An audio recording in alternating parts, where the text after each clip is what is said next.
আমাদের গরিবের খাবার নগদে গাছ থেকে পেরে, আর পয়সাওয়ালারা খাবে বাজার থেকে কিনে।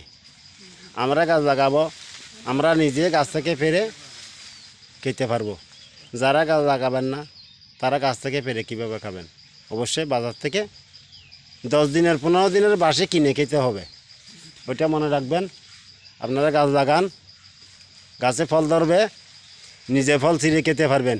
ওইটার আনন্দটাই আলাদা।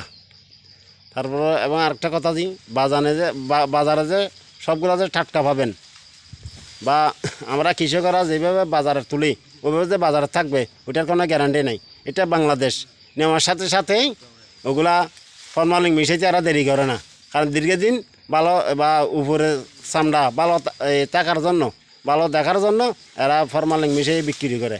সেই জন্য বলতেছি, আপনারা নিজে গাছ লাগাবেন, গাছে ফল ধরবে, নিজে যদি ছিঁড়ে এইভাবে যদি খাইতে পারেন। দেখতেছেন গাছের উপর উঠে গয়াম পারতেছে, অর্থাৎ গয়াম উনি খাবে, আমরাও খাবো। আপনারাও যদি গাছ লাগান আপনারাও এইভাবে পেরে খেতে পারবেন। বাজার থেকে কিনতে হবে না, আর ফরমালিনের টেনশন করতে হবে না। আসসালামু আলাইকুম।